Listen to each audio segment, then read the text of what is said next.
அது ஒரு அழகான ராஜ்யம்.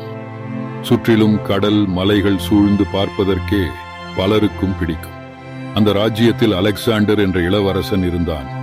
அவனுக்கு தெரிந்தது எல்லாம் மக்கள் சந்தோஷமாக இருக்கிறார்கள். தந்தையான அரசர் அவர்களை நன்றாக பார்த்துக் கொள்கிறார். அவன் வெளியில் சென்றால் மக்கள் ஆரவாரமாய் இளவரசனை வரவேற்பதும் அவர்கள் முகத்தில் தெரியும் மகிழ்ச்சியும் இளவரசனுக்கு மேலும் சந்தோஷங்களை அள்ளி கொடுத்தது. எப்போதுமே சிப்பாய்களுடன் வெளியில் செல்லும் இளவரசன் அன்று தனியாக செல்ல முடிவு செய்து கிளம்பினான். வீட்டில் யாருடனும் சொல்லாமல் தனது குதிரையில் அரண்மனையில் இருந்து புறப்பட்டான். போகும் வழியெல்லாம் மக்கள் இளவரசனுக்கு பூக்கள் தூவி வரவேற்றார்கள்.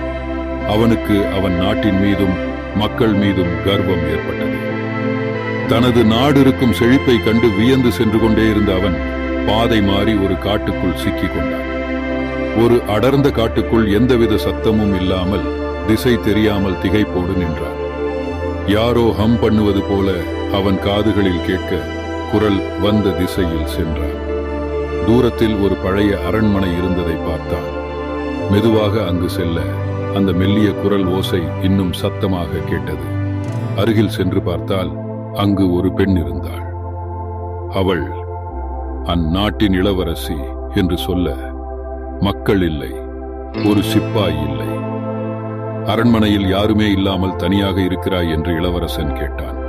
இளவரசி, அது என் மக்கள் சந்தோஷமாக தான் இருக்கிறார்கள் என நான் மெத்தனமாக இருந்தேன். ஆனால் கொஞ்ச நாட்களில் மக்கள் பஞ்சம் வந்து கஷ்டத்தில் நாட்டை விட்டு குடிபெயரும் போதுதான் உண்மையை புரிந்து கொண்டேன் என்று சொல்ல அவளையும் அழைத்துக் கொண்டு தனது நாட்டுக்கு திரும்பினான் இளவரசன். போகும் வழியெல்லாம் முற்செடிகளாயிருக்க அவனது உடை கிழிந்து பாழாய் போனது.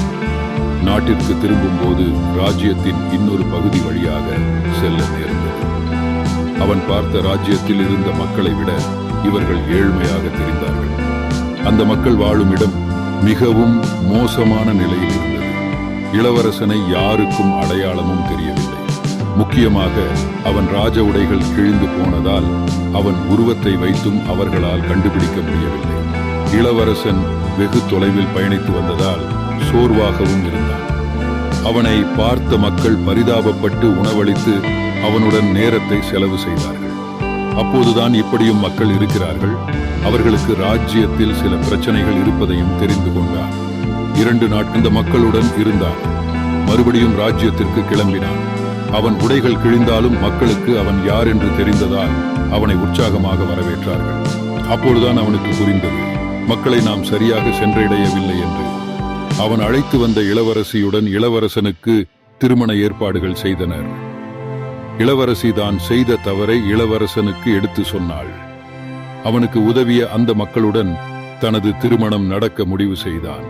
அவர்கள் முன்னிலையில் கோலாகலமாய் திருமணத்தை செய்தான். திருமணம் முடிந்த கையோடு மக்களுக்கு அறிவிப்பையும் கொடுத்தான்.